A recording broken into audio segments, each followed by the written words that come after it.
बढ़ा दीजिएगा, हेल्थियर बन जाएगा। One of my boys is also playing at BRICS, the tournament which is starting in South Africa. And two of my girls are also representing the Asian Badminton Championship, So Wow. a lot of good news and a lot of sports coming, Sports has improved by leaps and It's bounds. improved tremendously, now what my children come and say that the credit has been given to them because every time their selections into the Khelo India are through those points, the points which have been earned by them by playing so many league matches in junior championships and sub-junior championships.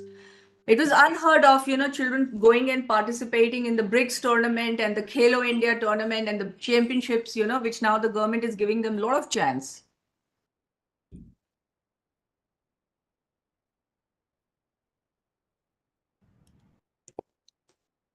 I mean, there was this saying, "Padhoge likhoge to banoge nawab, kheloge khudoge to hoge kharab." Thank God, it has turned. And, it started. Yes, and people, both the Session is parents and started. the schools have started investing in the children where sports are concerned. No, just to put it on record, Tejaswin, the decathlete, is also an outstanding student. I know. I think we started. Most of them are okay. Jyoti ma'am, I think we have become. Swaraj ma'am, it is live now. We can start. Greetings and welcome to today's webinar on removing barriers and establishing policies to increase access and provide credit to CBSE students in the USA. This webinar is also another initiative of Sahodaya Schools Complex Ghaziabad chapter. Our Sahodaya has worked consistently to be a link between schools and students, parents and policymakers, guiding stakeholders with right information through webinars, talks, and conferences. This year, 16,60,511 students appeared for Class 12 examination through CBSE. Also, this year's data given in the Parliament reveals a 68% increase in the number of students going abroad for further studies in 240 countries. With this number set to increase in the future, the CBSE, which is the largest and also a very progressive board deeply invested in the well-being of its students, has been working consistently towards getting credit to its students in universities. It is my privilege to welcome Dr. Sayam Bharadwaj, Controller Examination CBSE, India. Samji has spearheaded initiatives to bring equivalence to CBSE with some of the noted and popular international boards. My warm welcome to Dr. Jayashankar Raman, Executive Director of International Affairs, California State University, Office of the Chancellor, US. Ms. Michelle Wittingen, Associate Vice Chancellor of Enrollment Management, University of California, Santa Cruz, US. Mr. Bo Benson, Director, Global Enrollment Strategies, Northeastern Universities, US. Mr. Louis Cardenas, Regional Education Advising Coordinator for South Asia, Education USA. Also present here are Mr. Swaraj Nandan, co-founder and director, KIC Universist US, and Dr. Jyoti Gupta, chairperson, Ghaziabad Sahodaya, founder and director, DPS Saibabad, director principal, KR Mangalam School. Dr. Jyoti Gupta is also a member of CBSE USA Initiative Work Group. Present on panel are eminent principals of Delhi NCR. Warm welcome to you all, ma'am. Over to you, Dr. Jyoti, to tell us more about this exciting new initiative.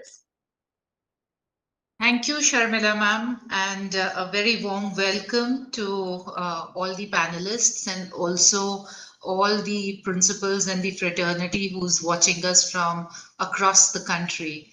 This initiative had started 2 years back, exactly I would say 2 years back, when we had visited the universities in the US. I looked at the system of granting admissions to the children in India.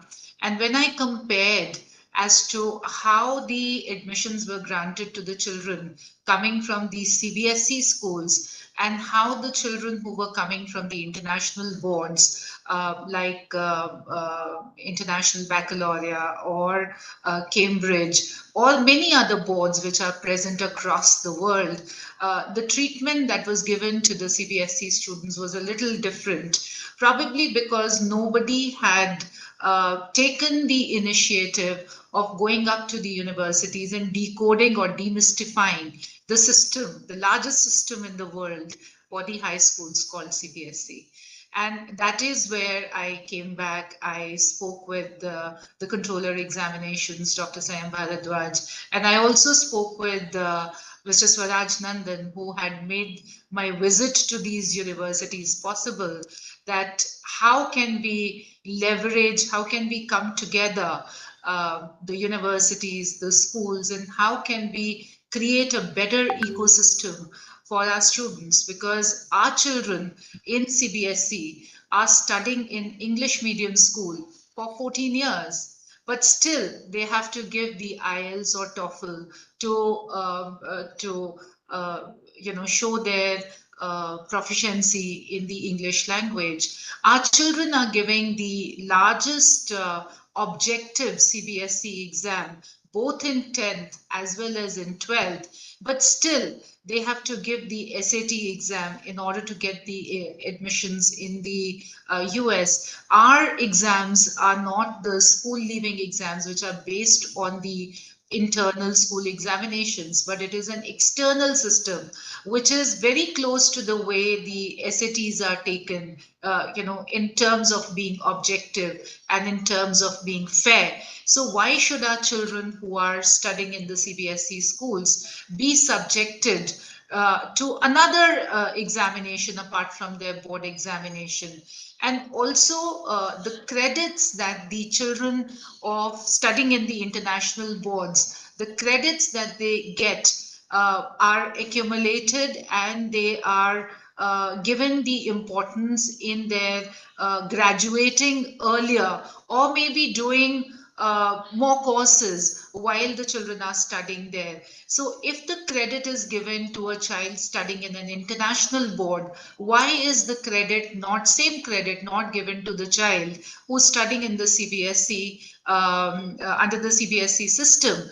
So we compared the syllabus, the content of all the curriculums, major curriculums in the world, and we found that if not better, the CBSE was at par with all the curricula. So we started talking about giving these scholarships and giving the credit to the children who are coming from the CBSE system also. And Dr. Sayam Bharadwaj and CBSE behind him were kind enough to take up these initiatives. And over various forums over the past 2 years, we've had numerous meetings where Swaraj has brought in a lot of universities, and we have the representatives of the largest university systems in the world here on the panel with us. And when he brought the universities together, I brought the perspective of the school, Dr. Bharadwaj brought the perspective of the board. We could get some goodies for our children, and we have been actually successful in removing the barriers for the access of these world-class universities for our children. So this was a little background where we tried to establish a clear understanding of the level as well as the value of the education system that is there, not just in CBSE, but also across our country. We all know that education is a state subject, and also there are more central boards in India. So I'm sure with the initiative that we have taken, a lot of more universities will come in.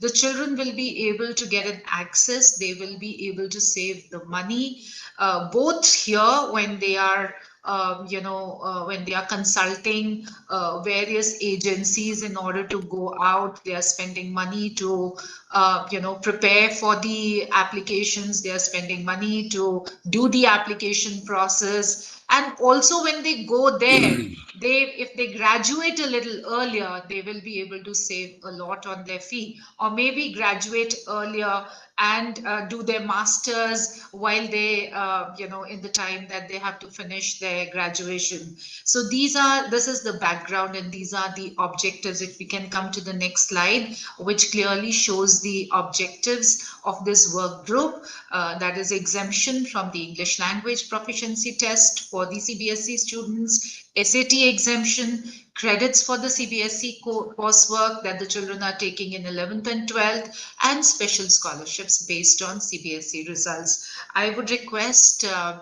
Swaraj to come in and share the background and the vision further. Thank you, Jyoti ma'am. Well, good morning, good afternoon, and good evening to all of you, which truly reflects the global reach of our conversation today. As Jyoti ma'am introduced me, I'm Swaraj Nandan, the co-founder director of KIC-UniverSYST. It's a great pleasure for me to be here and to welcome all of you, and for to have all the leaders here from both India and the United States. Our mission at KIC-UniverSYST is to work towards access, inclusion, and engagement in education. And I'm delighted to see the kind of progress that we'll be making in this regard today.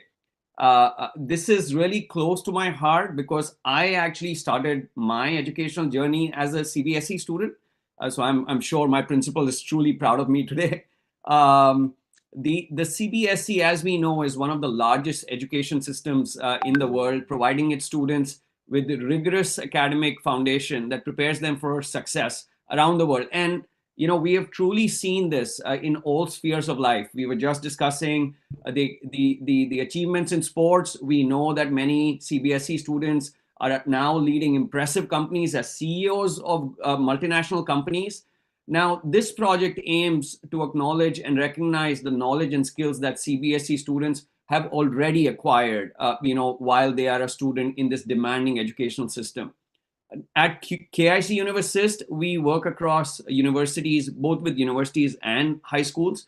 We work with about 400 universities around the world, and we work with thousands of high schools in South Asia, Southeast Asia, Middle East, Latin America, and Africa now.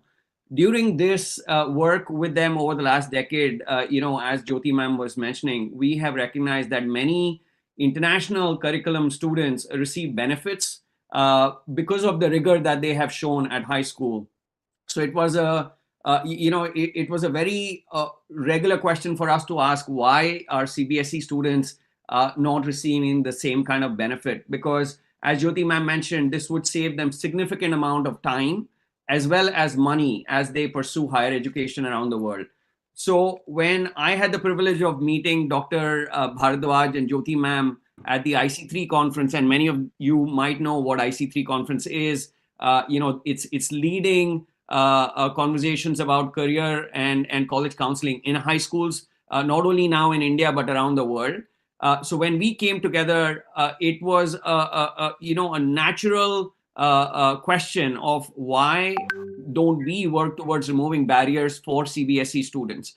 We were fortunate to quickly assemble a core team of experts, from leading higher education institutions and Education USA to work on this opportunity.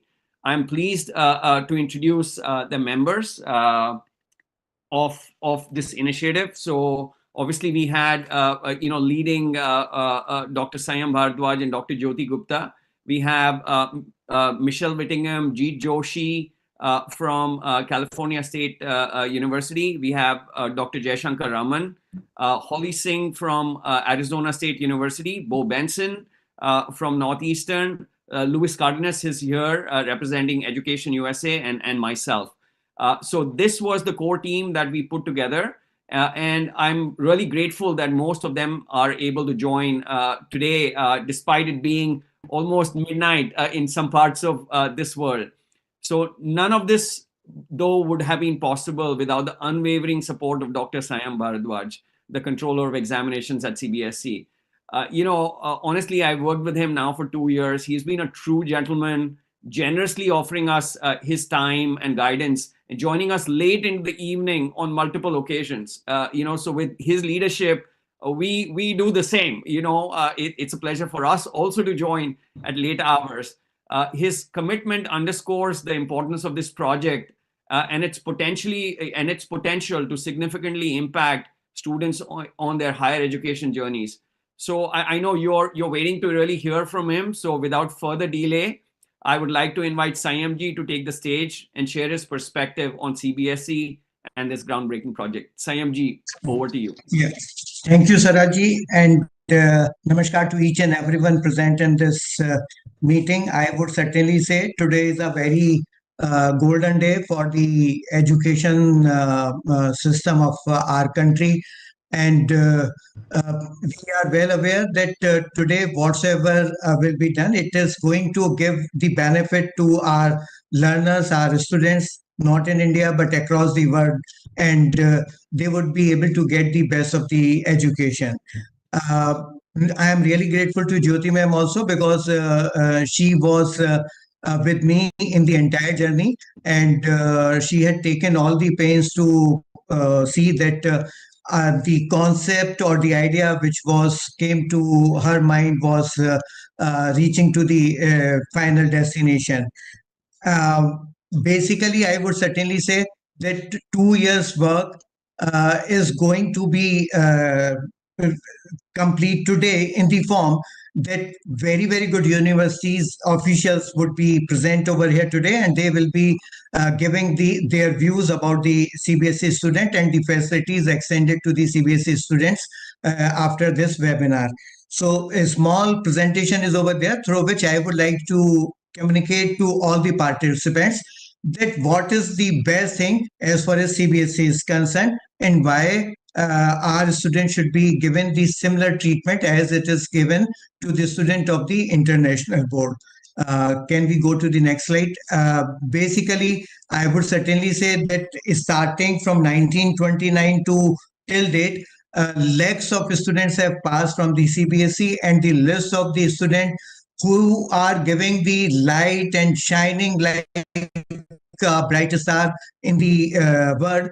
They are from the CBSE, whether it is the politics or the engineering or the medicine or the sports or the cinema. Go to any field, we will find that a lot of CBSE students are over there.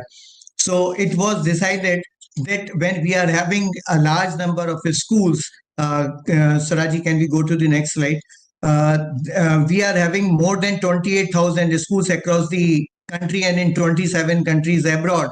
And these school comprises of government and government aided school, Kendriya Vidyalaya, Javur Navodaya Vidyalaya, Central Tibetan schools, which are the part of the Kendriya Vidyalaya now, and the independent private schools. Our independent private schools are also doing wonderful work as far as the quality education is concerned. If we are going to calculate the mean marks of the students who have passed the class 10th or 12th from the independent schools, this mean marks would come 90 plus in my opinion. So their result qualitatively is extremely well. Now, we are also aware that we are having three kind of boards in our country. Next slide, Saraji, please. Where there are generally, I would say, two are the Indian board, national board, which is CBSE, and the Council for the Indian School Certificate Examination. And the two more boards are also present in our country, that is the International Bureaucrat and Cambridge International. Now, in addition to these boards, we are having the state board and the open and distance education boards also across the country. So, a lot of students are passing, but the issue is that when we are going to see that what is the impact of the CBSE across the globe, it is a very big system which is giving the quality education. Next slide, please. Now, the prominent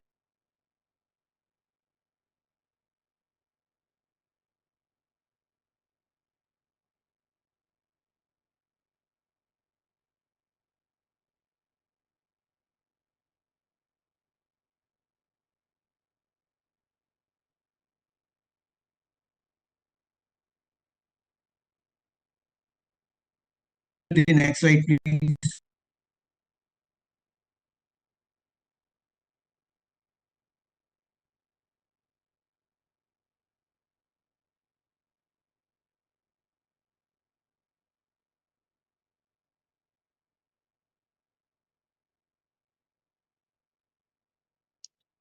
in India and in 27 countries abroad. So when we are going to this slide, you can easily see that what is the number of the CBSE schools across the India and 27 countries abroad, and what is the number. Sharmila ji has just informed that what was the number who had appeared in the 2023 examination. So nearly this total number appeared in the 2023 examination from class 10th and 12th comes to nearly 38 lakhs. So this number is growing with the pace of 10% every year. And in my opinion, which is the largest board as far as the number of students point of view is concerned, that is the UP board, CBSE would be crossing this number probably in 24, not in 24, certainly in 2025. So CBSE will become the world's biggest board as far as the number of students are concerned. Now, the scheme of CBSE, which is offered for classes 10th and 12th, that scheme is also very, very flexible, and we are giving the opportunity to the student to study the courses as per their wish and will, except they have to offer one language and then 4 elective, and then they can go for the 6th subject also, and thereafter they can go for the 7th subject as the language. So this is giving a lot of benefit, flexibility to our students to study physics with the economics, chemistry with the mathematics, biology with the mathematics, or Kathak with any other subject. So all kind of subjects are over there, which are being offered by the CBSE to its student, so that they can study their subjects as per their wish and will, their interest. And when any student is studying the subject of his liking, certainly they would be able to do better and best, I would say, in the professional life when they will come after getting the total education. So the most important thing is, Swaraj, can we go to the next slide now? Now, this is very, very important thing which we are mentioning in the mark sheet of the student, that is the relative grading. And what is the relative grading? You all are aware that CBSE is dividing the all set of students appearing in the board examination into 8 group. And these 8 group are A1, that is 1/8 of the total pass student. A2, the next 1/8 of the pass student, then B1, B2, C1, C2, D1, D2. So this way, the groups are awarded, or the grades are awarded to our students, and the students are placed in a one particular grade. Say, total student who would be appearing in one subject, when they will pass, CBSE will arrange these students in the decreasing order, and the topmost 1/8 student will be awarded A1 grade. Can we go to the next slide, Swaraj, please? Now, this is very, very interesting slide where you can see that nearly 0.15 million of students who have appeared in one subject, when they are arranged, so nearly 18,750 students are given the grade A1. The next 18,750 students are given the 8 grade 2, means total students come to 37,500. And likewise, we will continue to add this number, and total students, that is 0.15 million students, will be divided into 8 grades in this manner based on the marks achieved by them or the secured by them in the subject. Now, if the another subject is having, say, 0.025 million students, so when we will be dividing these students amongst the grade, so 1/8 student of the 0.025 million students will 3125, and again 3125 for the A2, and this way the student could be added, and this figure will come to 0.025 million. So the basic thing is, all the students appearing in the examination, we are placing them as per the marks secured by them, and then the grades are awarded. So here what can be said by us, that if any student is getting A1 grade in all 5 subjects, he could be considered as one of the best student. Then say if any student is getting A1 in 4 and A2 in 5th subject, we would be placing this student in the 2nd position.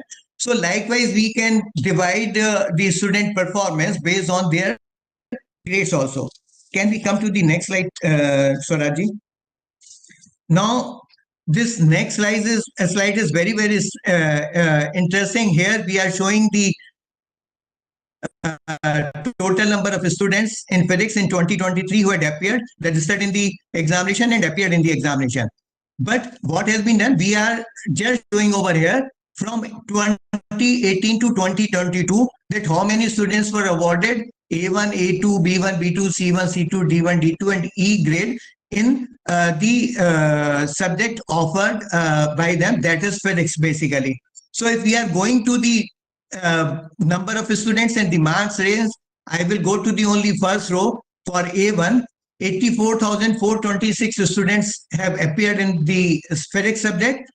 Out of this, the total number of students who were given this is the total number of students who have given the grade 1, and these students have secured 89 to 100 marks. Now in 2021, 81,580 were placed in the A1 group, and these students have secured 94 to 100 marks. Then if again we are going to 2020, then again 94 to 100, 72,431 students, and 90 to 100 in 2019, 73,390 students, and again 90 to 100 students in 2018, where 1776 students were placed in A1 bracket or the A1 grade. This shows the consistency in the performance of our students. So the whole bench or the whole row is showing the similar kind of result, that one particular range of the students are placed in one particular bracket. Sorry. And therefore, these students could be considered the best student. Can we come to the next slide now?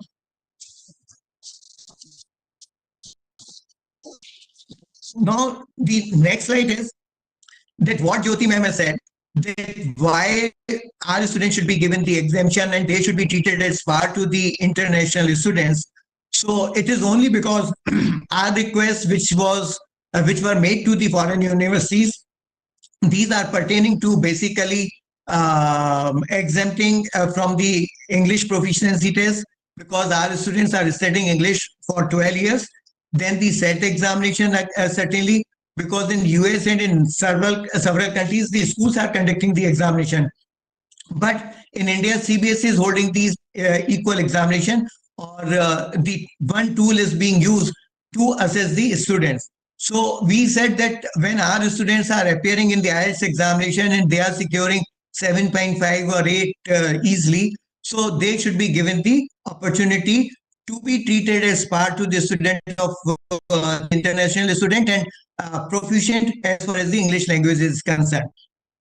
Then we also said what Jyoti ma'am has said, that if not back, but at par, our syllabus is at par with the international curriculum, which was studied by this elite group when we started working on this, because we wanted that before making a request to the universities, we should understand where we are placed now. So it was considered, the outcome was that no, our syllabus is quite rich, and we are updating the syllabus time to time based on the development taking place in the society. So we also stated that when the students of the international boards are giving the credit transfer, we should also be given the credit transfer. Our students should also be given the credit transfer. And similarly, because the students of the CBSE are performing very well, and number of professors from the foreign universities to whom I met, they said that no, the CBSE students are performing very well in their courses in their universities. So we said that if a special scholarship could be given to them to assist them in getting the best of the best education across the world in the best of the universities. So these requests were placed through the Swaraji to each and every official of the foreign universities present today, and some of them are not present today because they are also doing the homework. And today I am really grateful to share the news with you all that today's webinar was decided to communicate the decision taken by the foreign universities for the CBSE students. So I would certainly say today is a golden day for this entire group, and I am really grateful to the members of the foreign universities, especially, and to the Swaraji and the Jyoti ji and the other principals who have supported us in this venture of ours to ensure that our students are getting best of the education. So, with this, I would communicate once again my sincere thanks to each and every one of you.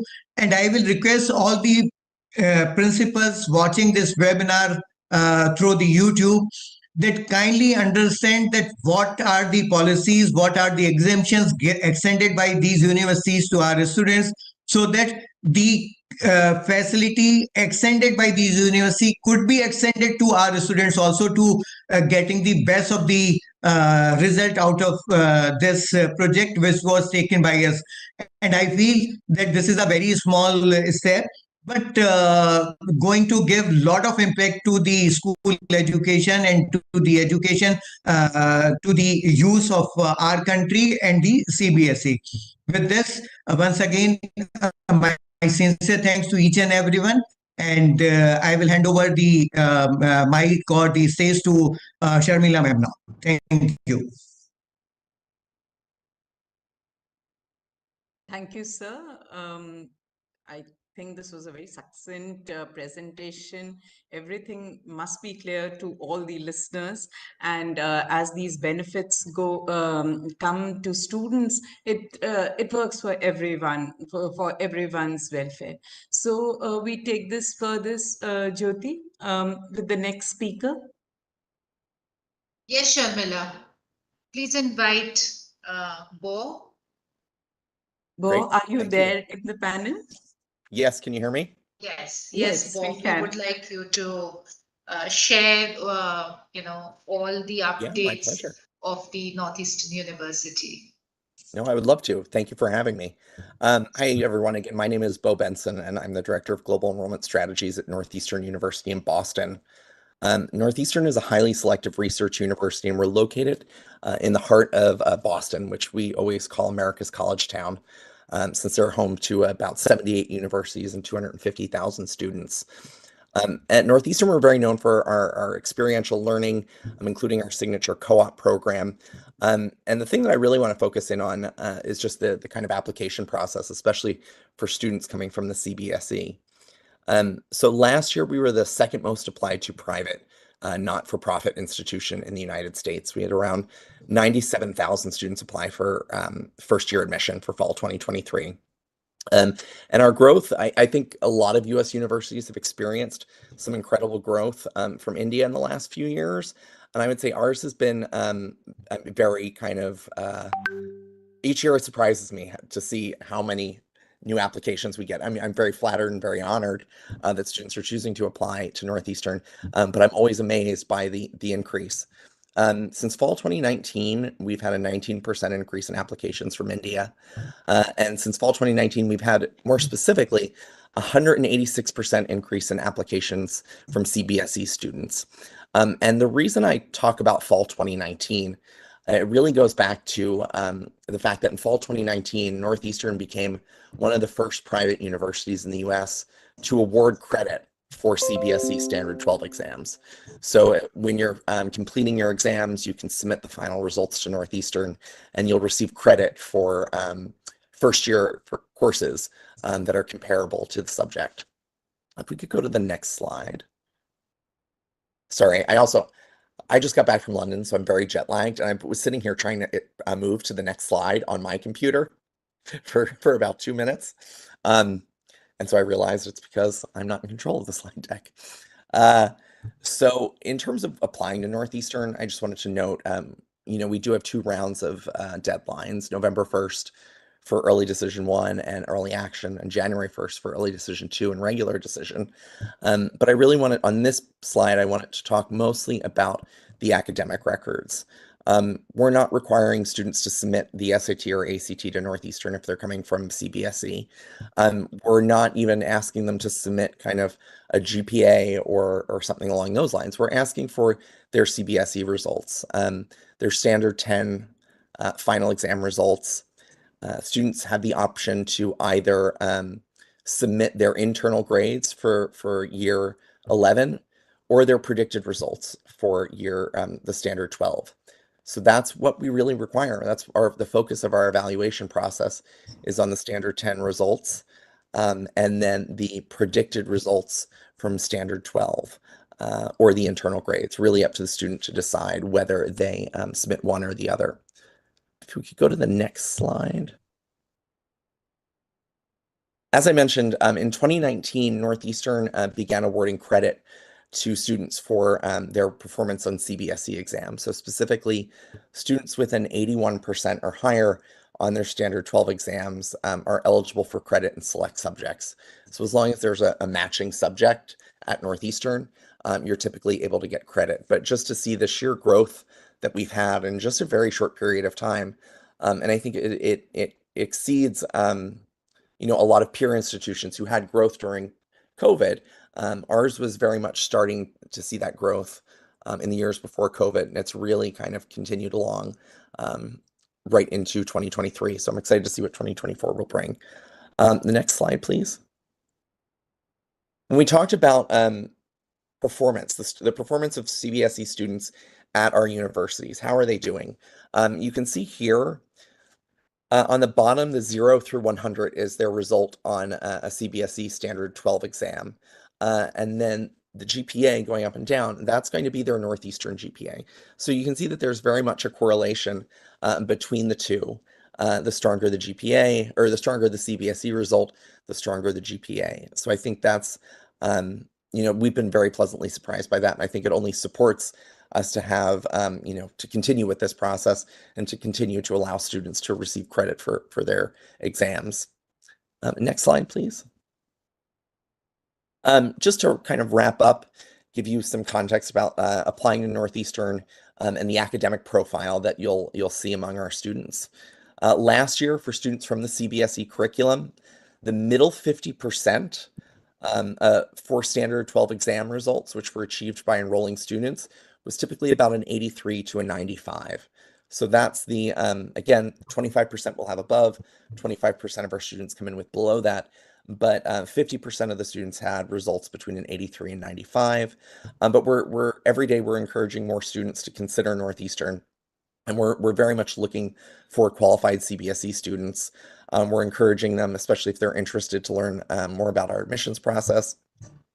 And really expanding our outreach in India so that students are really able to connect with someone in a relatively short period of time with someone who's either local or here in Boston. So you can either reach out to us through our website, admissions.northeastern.edu, to continue to partner and see what we'll see in the data in the next few years in terms of performance on campus. So thank you.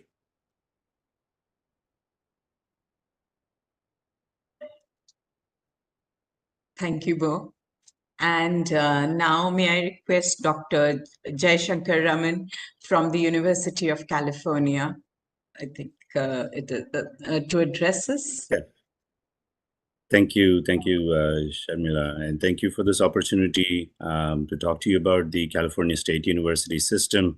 California represents the 4th largest economy in the world, and perhaps the most diverse and dynamic state within the United States. Across the state of California, starting from the south in San Diego, just on the other side of Mexican border, to the north to the county of Humboldt, closer to the Oregon border. And the institutions that we have range from some of the first public institution in California, which was San Jose State, to Channel Islands, which is the most recent one. And our student population is quite diverse in terms of size of the universities, with the largest being Fullerton, which is in Southern California in the Los Angeles area. And you will notice that there are these campuses are spread all across the country. Certainly in the Bay Area, we have several. And in the Los Angeles area, we have 7 to 8 campuses as well. Next slide, please. I mentioned that this is one of the largest public institutions. It is also known for being one of the most consequential institution when it comes to social mobility, when it comes to access, when it comes to equity. This is part of the cornerstone. 1 in 20 college students have a degree from the CSU. We contribute. The students that study in California State University stay in California typically and work and contribute to the society, which is an exciting opportunity for Indian students, considering the fact that we have one of the largest diaspora of Indians, especially all over California. And so this is something that that we bring as an institution when it comes to looking at this project. I want to say a couple of words on the project itself. When we started working on this, as Jyoti ma'am had said 2 years ago, coming from India, I understand and recognize the rigor of the curriculum for CBSE. And certainly one of the things that I wanted to do was to see how we can recognize that rigor. And, so we worked with several of our CSU campuses, and they have looked at the curriculum, and I'm happy to share that progress has been made, so that students who are going to apply for the fall 2024 class, students who are in the 12th standard right now, should be able to get credit from some of the CSU campuses. Next slide, please. And one of the things that you will notice is that, in the United States, we have what are called a general education curriculum or courses. The CSU has a very defined way of looking at what general education curriculum can look like. And when it comes to providing credit, these are the areas where we typically would be able to offer credit for students when they're applying from the CBSE. So, a student taking an art class can certainly apply that towards the art courses, and it will satisfy that curriculum. If a student is coming in with an economics course, the social sciences will be able to grant that curriculum credit. I do want to acknowledge here Bo's contribution, in the sense that what Northeastern did was certainly very helpful for us. And what we did at that point was to say, if it's not broken, take it and work with it. So I do appreciate his contribution and their recognition, because we have adopted a similar criteria within the CSU to say that if a student has over 81 points, then they would be awarded credit for that course. And the reason I put this slide up here is because this is where the credits will end up for the student. So every student that is studying in the CSU has to fulfill these criteria for the general education. Now, the student then goes and studies their major, their minor, but they all have to do this common curriculum. So I think in some ways there is an equity here that our Indian CBSE students will come and they will be granted credit here, similar to what would have happened within the IB courses as well. So I'm excited that we've gotten it this far. So what I can share with you, if we can move to the next slide, please, is that a maximum of 30 credits can be transferred. And I say a maximum because there could be differences in terms of how credits will be apportioned in different campuses. And as I mentioned, it fulfills the coursework for general education, the slide that I had shown you just before that. And what are the benefits of having credits being recognized? Me as an educator, I can tell you that I want to recognize rigor and the quality of a curriculum. So I appreciate the work that CBSE does and the work that the leadership that I see from Dr. Sayam Bharadwaj on this one.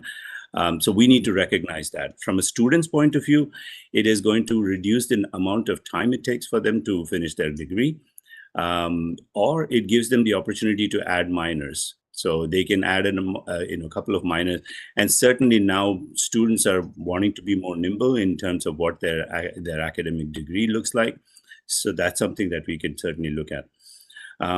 Currently, I have California State University in East Bay, which is in the Bay Area, Chico, Sacramento, Long Beach, and the other campuses such as San Jose State, Sonoma, and San Bernardino, who will be allowing students to get credit for this. So if our students are interested in applying, certainly, the QR code should work. If not, click on that link to say that go to the website. It'll be easy.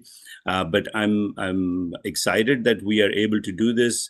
we finally can recognize Indian curriculum as being on par with some of the other Western curriculum that we have. And also excited that the contributions that CBSE graduates and students can make into the state of California. Thank you. Wonderful, and a very clear explanation of credit transfer. Thank you so much. And now I'll invite Michelle Whittingham, Associate Vice Chancellor from University of California, Santa Cruz, to tell us about her university and what she proposes for CBSE students. Excellent. Thank you so much, Sharmila. As shared, my name is Michelle Whittingham, and I'm the Associate Vice Chancellor of Enrollment Management here at the University of California, Santa Cruz. And it is such an honor to be here with all of you today. And I'm really grateful for Jyoti ma'am and Sayamji for their curiosity to understand and ask the questions about the curriculum and the similarities and the differences. And so I truly feel like I've been a student of CBSE for the last 2 years, and I just request that Sayamji not give me an exam because that might be kind of scary. But I really thank all of the educators, the principals. You put your heart and soul into this work, and I want to thank you for changing lives as well as changing communities. And so for me, literally, I have learned so much. And so I just even like to think of the context of the scope of CBSE. I'm here representing many of the policies, even of the University of California as a whole, as a system. And we have 10 campuses with nearly 300,000 students. And we, as many of you may know, are a world-renowned, very high-impact research institution. And we take a lot of pride in the diversity and inclusion that we have within our student body. And I think the educational experience that our students have is better because your students have been joining us over the last several years. And then coming to UC Santa Cruz, you can see kind of the context. We are kind of a baby when it comes to universities kind of in the US. And I think that that's been exciting because there's been a lot of innovation. Our faculty are literally the research that they do focused on making the world a better place and very high impact. So Swaraj. So when I was invited to this group, we can go to the next slide. I took it very seriously, the assignment that was given to us to better understand. So I've really tried to clearly articulate, and as we've been decoding and demystifying the CBSE curriculum, my goal is to help decode and demystify the University of California policies for all of you. So the English proficiency, for many years, the University of California has had a policy that if your curriculum is in English for your high school years, we are not going to require you to give us a TOEFL. So your students who have been in your high schools are considered English proficient. So I was very excited to say, Jyoti ma'am, I've got a step 1 completed. And so I think that it's critical for you to know that at the University of California, we have taken it very seriously, thinking about equity from this lens. And so we do not require for the students who have had their courses and instruction in English. So next slide. And I will have to share with all of you today, as I was telling Jyoti ma'am earlier, it feels like it's been a day of India for me. I have been really lucky to be traveling to many of your schools for since 2017. And today we hosted right here in the Silicon Valley at our Silicon Valley campus, a US-Indian really a conference, a session with the All Indian Management Association, really thinking about the similarities and the differences between India and the US and how we can collaborate. And so my heart is very full today. And so being here with all of you today just makes it even better. And so the next item that you can see here is that the University of California, beginning in 2021, we actually eliminated the requirement for standardized exams. And so we use comprehensive review, holistic review. We don't use any one factor. And so our faculty wanted to ensure that these standardized exams were not a barrier for students. And so we have put information in the curriculum that we get, the grades that we get, the personal insight questions, everything within the University of California application. We are assessing students' achievement within the context of their opportunities. And so we literally have eliminated the requirement. So we won't even allow students to send us an SAT or an ACT. So I think that policy ideally is really clear that we won't use it. Now we can use it for really if the students get a certain level of exam, they may get a higher placement in terms of their math or their English writing courses. And so they could use it if they happen to take it because other universities require it. There are some ways in which they can use it, but not at all for admissions nor for scholarships. Swaraj, the next slide. And then the scholarships, I wanted to add, we really recognize and value the contributions that students from around the world bring to our campus. And so we have these merit-based scholarships at the University of California, Santa Cruz, and we absolutely use the curriculum and the marks that students have received in the CBSE curriculum. And so that request about having scholarships, I was really excited that, again, because we're assessing the students' achievement within the context of their opportunities, we will consider the UC application is also a scholarship application. So there is no separate scholarship application. It's integrated with the admissions application. And so when we read and score, we have trained readers that read and score for admissions. Those same reader scores are used to consider students for the merit scholarships. And so many of the students, again, I think of an equity issue of saving time and money. And so I think we've all mentioned that a little bit. And in addition to the scholarships, one of the things that I see for students like CBSE students is that they can come in, and we have about 23 different majors that have what's called a 3-year pathway. And so students can actually, that come in with rigorous curriculum from high school, come in, and if they take some summer courses, they can finish a 4-year degree actually in 3 years. And we're not pushing them through to hurry up and get out of it in 3 years. We're trying to get out of their way if they're ready to take a really full load and to really focus on their curriculum. And so it's really nice that there are opportunities for them to save money in many different ways. And then we also have the Regents Scholarship that's the largest. And there have been some students that have actually received a Regents as well as an undergraduate Dean's Award. So it's really impressive.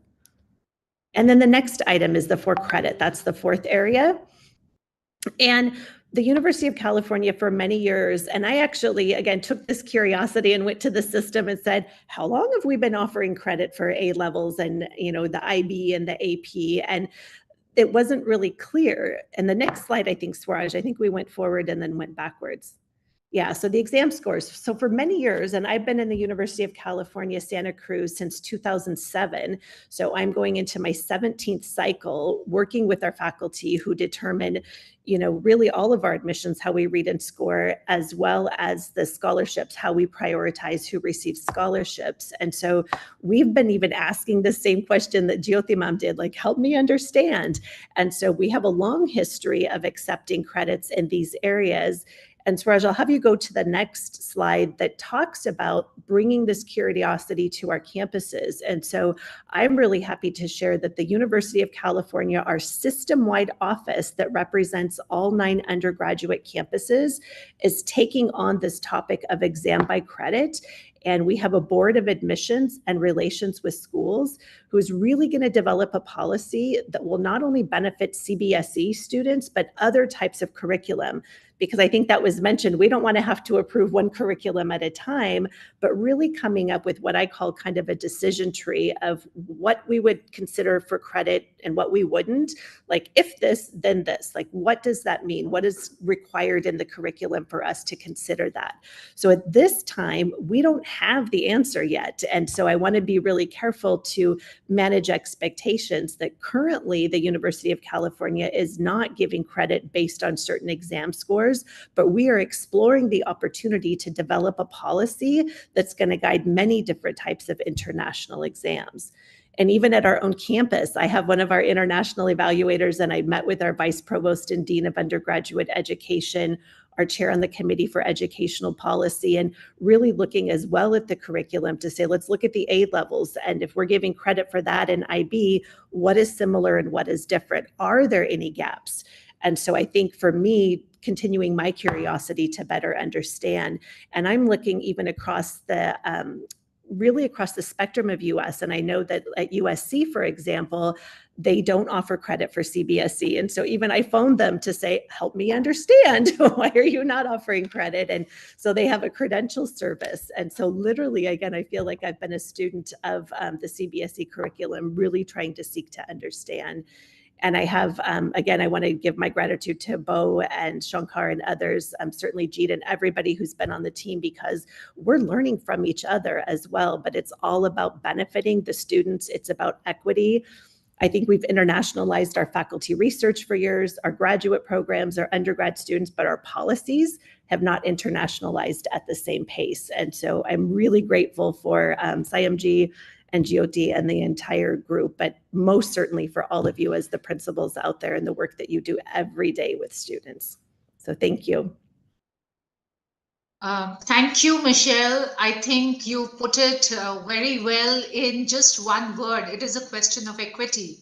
And that was my question to all of you. It's not the question of equality. And also you put it very well that, the system has been running for many, many years. So it did require somebody to question the system and say that why aren't we doing this? Because majorly the children were going for the post-graduation studies from India, maybe a decade back, but in the past 1 decade, there are a lot of children who want to go out for the undergraduate studies as well. So thank you so much. And here I would like to make a pertinent point here that it was important for us to get a little bit of diversity in the work group. That is why we chose, certain university systems from the West Coast, certain from the East Coast, and also Swaraj was kind enough to, engage the largest university systems from the US. So obviously, for the benefit of everybody who's watching this, it is not just a few universities or the campuses who are rolling out this. The project is going to go bigger. It is going to, also involve more people from across the USA, just like Michelle mentioned, and both. Me and SIMG, we want to also take it to more countries thereafter, because it is demystifying at the end of the day and decoding the system of CBSE. Sharmila, if you could take up the questions. I was actually waiting for Louis. Shouldn't he join us here? All right. So please invite Louis. So, and now, after what Michelle has said, I'd like to request Mr. Luis Cardenas, who's advising coordinator for South Asia Education USA, to tell us more about his work and what is the way forward for education in USA for CBSE students. Thank you, Sharmila, and thank you again for joining us today. As Michelle mentioned, I've also been an honorary student of CBSE for the past 2 years and joined this working group shortly after assuming my role as REAC, Regional Manager for Education USA South Asia. I want to take a moment just to welcome staff members of the U.S. Embassy and consulates who have joined us in today's session. I also want to thank the working group for including Education USA in the process and for their time and dedication to making this project a reality. At the heart of U.S.-India relations lies the principle of people-to-people diplomacy. This is exemplified by nearly 200,000 Indian students pursuing their education in universities and colleges across the United States. Their presence enriches campus diversity, fosters cross-cultural understanding, promotes youth leadership, and encourages innovation. The knowledge and skills these students gain prepare them to become the next generation of global leaders. The diversity of the American higher education system is unparalleled, boasting over 3,800 nationally and regionally accredited colleges and universities. These institutions are renowned worldwide for the excellence of their programs, faculty, and facilities. You have heard from just a few of them today, and many more will follow their innovative thinking. The working group will share the details with other higher education institutions interested in participating in this endeavor. This initiative is important to Education USA as it will help level the playing field, particularly for undergraduate students from India wishing to pursue studies in the United States. It also serves as a valuable advocacy tool for those aspiring to pursue higher education by reducing the cost of attendance and acknowledging the robust, vibrant, and holistic education that CBSE provides. Our Education USA advisors are enthusiastic about sharing these benefits with as many U.S. higher education community members as possible and the students and families that they serve. Thank you again, and I look forward to this continued collaboration. Back to you, Sharmila.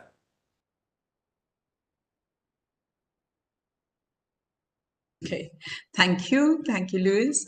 And as I mentioned before, we have eminent principals from schools of Delhi NCR.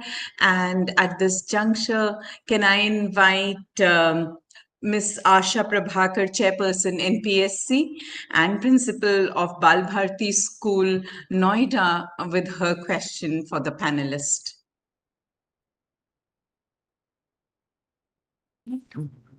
Yeah, thank you. Wonderful sessions from all the American universities, and delighted to have so much of knowledge base, and I'm sure all the principals who are attending it have also gained an equally good knowledge base. I just wanted to ask all the three American universities that what is one point which you would like to suggest our Indian students so that they have a very smooth transit, from a CBSE school to an American university?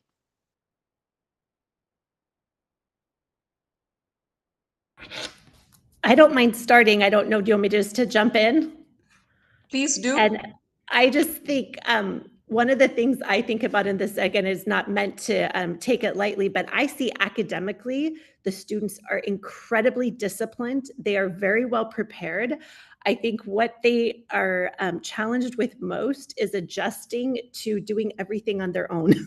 So working with them on more independence and some of the basic life skills might help them greatly in the basics.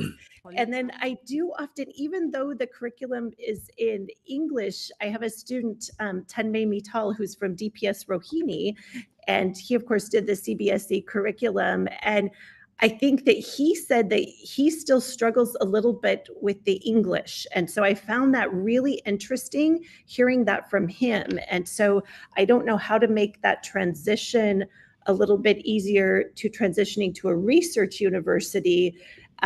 But that's feedback directly from him. So it made me think about, and he started, which he really appreciated. He came to our campus in the summer before the fall quarter. And so he was able to start in the summer. And I think that he found to be really helpful in terms of really refining his English language skills.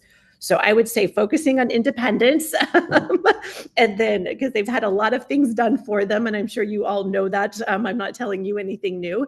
And then thinking about furthering their English proficiency, if that makes sense, even though they don't have to take the TOEFL, but I think that transition is hard.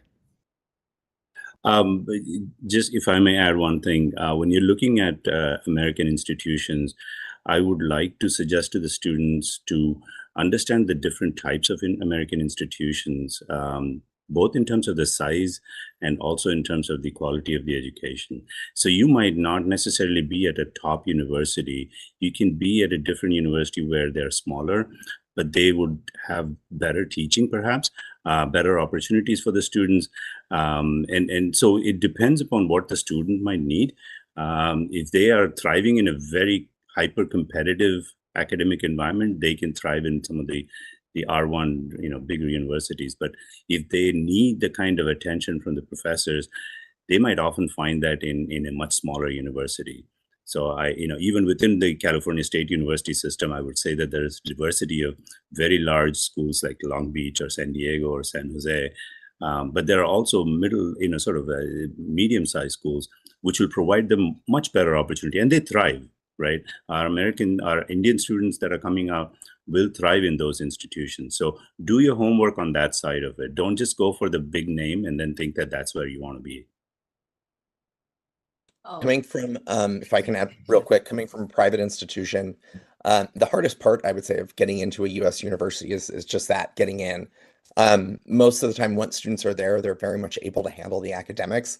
And I would say, at least from India, we still see students who are, they're not as open with us as I think we'd like them to be. On our application, we're not asking for a personal statement like you would see, for students going to the UK.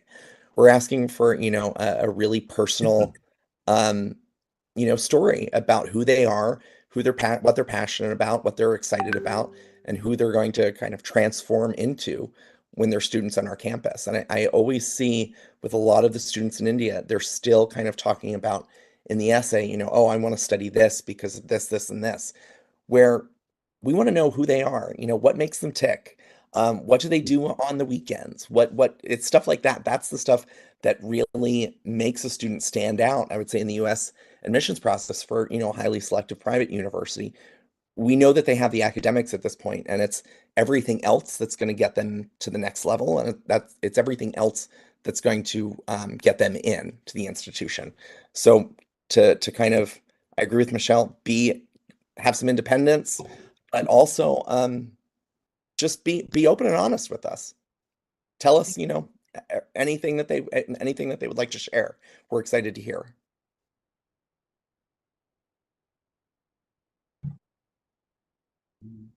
Would anyone like to answer further, or shall I take the next question? I think we had great insights, Yeah. all the three universities, and thank you so much for clearing our doubts. And maybe we take Sharmila the next question. Okay, thank you. So I'd like to invite Dr. Sudha Acharya. Dr. Sudha Acharya is the principal of ITL Public School Dwarka and formerly was the chairperson of NPSC. Sudha, are you here? Can we have your question? Yeah, Sharmila, thank you. I'll just extend a little bit what Mr. Bo was talking about, that our children should open up. And now formally we are facilitating them by telling them how to make learners profile. When they go to you, they should tell you that how they have worked for the environment or how they were involved in community outreach program, whether they are passive learner or do they really take interest in music. And as you say, I mean, they have to open up. So we are trying in CBSE also. We have piloted for primary wing. Now we are working for 9 to 12 grade students, creating their learners profile. So it will give you more insight about the student, who he or she is. So that may help you. Just to extend your answer, my question is, as you spoke about DPS, Rohini student Michelle was talking about, we also nurture 25% of our students are coming from different socioeconomic background, weaker socioeconomic background. So we really do hand holding and nurture them, and then we hone their skills and strength, and we send them to your universities. So they may really lag behind a little bit in English because they are the first generation learners. So like we nurture them and provide them the best quality of education, we also expect the same from you. But my question is, how do you really compare the CBSE students who are going to your different campuses? What is their level of performance in terms of cognition and other skills, like you were saying? How do they compare with other students who come from different part of world? Thank you. Don't all go at once, Bo. I'll let you go first this time. How about we change the order up? I was going to say, we've seen a lot of strength in math and physics in particular. If you're looking for specific subjects, we've seen those students kind of performing and outperforming students who took a high level of math in the IB or the A levels, or a high level of chemistry in the IB or the A levels. So we've seen some really great performance in those two subjects in particular. I would say, at least for us, I'm a very data-driven person, and I don't necessarily like responding unless I have all the data in front of me. And so what's really interesting about this project, it's brand new. I mean, it's really we've only just started this, and so we're still very much learning from it. And so I don't necessarily know if I can answer that yet. If you were to come back to me in 2 years, 3 years time, I know I'll have a lot more that I can say.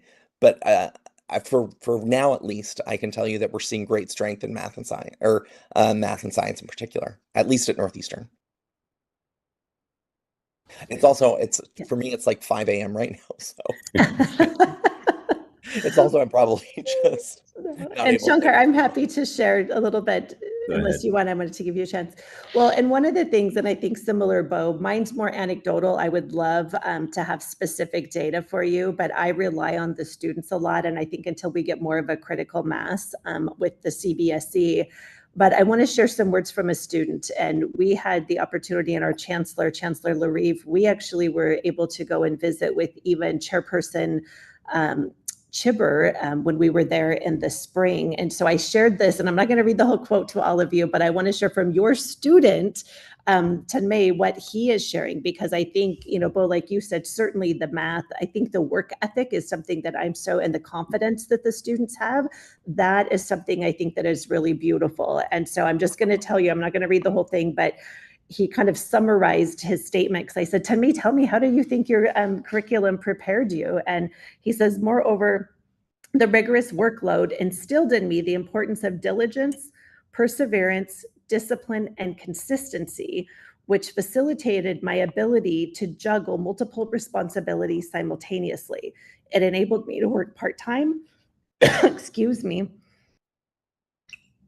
And imagine, this is a young man who didn't have to work, but he went to work in our dining hall so that when he first went home for Christmas, he could give his mother a gift from his hard-earned money. And it makes me cry almost when I think about it.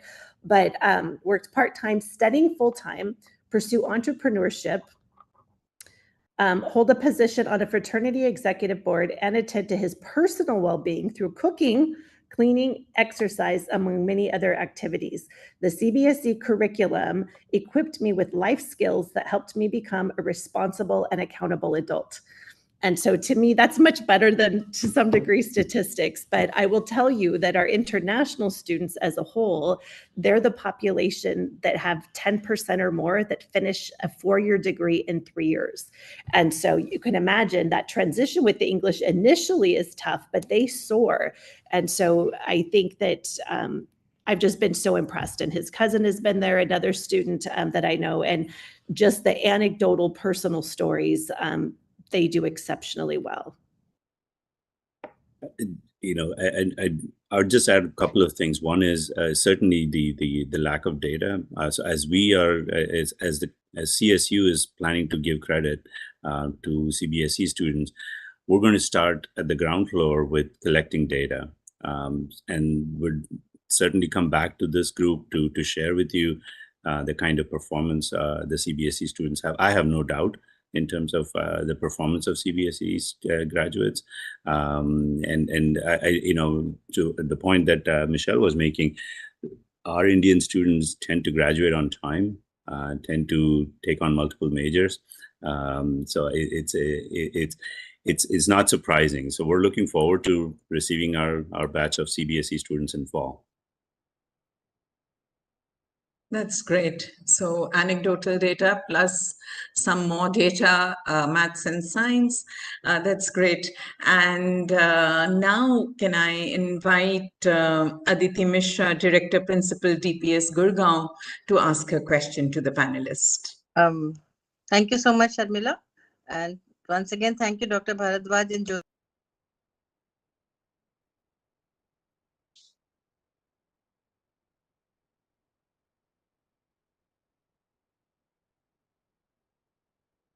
Webinar. Am I audible? Okay. Yes. So I had a question about the APs that the children are aspiring to do. How useful do you think these exams are for the children? Because they do add to the academic load that they're already carrying. So does the university recommend that the children do advanced placement exams? Or do you think it's perfectly okay to just do a CBSE and apply to the university of their choice? Okay, that's a great question, and I'm happy unless somebody else, I don't want to cut Shankar or Bo off. You Okay. go ahead, Michelle. Okay, because I think a lot of that, thinking about, are you talking about admissions purposes? Are you talking about, completion? I'm a big fan and I always give advice as if it were my own kids. And so I think that, we want to see students challenge themselves within the opportunities that they have. And if they're taking AP courses, it makes sense to take the AP exam, right? Because you're taking that course and that course it prepares you. But if they're one of your students, that may add, you have to do the, what do you call, cost benefit analysis. And I personally don't know that extra stress, if they're taking your curriculum, we're going to recognize that for admissions, that they're challenging themselves within their opportunities. They may have to forego because we don't offer credit currently for the CBSE exams. So they may not get credit for that one particular, AP class if they did well. But again, they can typically take a very full load and do very well on our campus. And I want students to enjoy high school. I think that's important. I want them to take a rigorous curriculum. So doing that cost benefit analysis, I think, is really critical. And I think the CBSE curriculum is very rigorous, and, taking that additional course at the university, and I think they'll be fine. But if they're really interested and they have that curriculum down, they may be able to add that. And I would tell them, if they just want to take it, and, your curriculum in physics may very well prepare them for the AP physics exam. So your exam may be more rigorous. So it may not be extra other than signing up and taking that exam to try to get the credit. I hope that helps. That's not a very clear answer, though. It does. Thank you. Any more answers to Aditi's question on advanced placement, AP cost? Jyoti ma'am, can I just chime in? Please. Yes, please, and I'll just an observation from our Education USA advisors that I work with many students throughout India. I think with the AP exam, there's I think some education that needs to happen with parents, especially with test optional. As you heard, some of these institutions are test optional, but for Indian parents, we're hearing that they want to substitute the test optional with AP examinations. So they're asking their son or daughter to take 8, we heard up to 10 AP exams. That's an overburden to any child that's already in a robust curriculum like CBSE. So I think that part also, we need help with the guidance counselors and the faculties and the principals here, and trying to educate the parents as well too, that test optional in the US does not mean test substitution with another examination too. So just to be cognizant of that too. I just wanted to bring that observation. Thank you, Louis. That's important. Any more answers to this? For us, it's like if you're already giving credit for CBSE courses, why take AP exams? I mean, it defeats the purpose. That's great. Same answer for Northeastern. Thank you, panelists. And now may I invite Mrs. Anuradha Joshi, Principal Sardar Patel Vidyalaya, Delhi, to ask her question.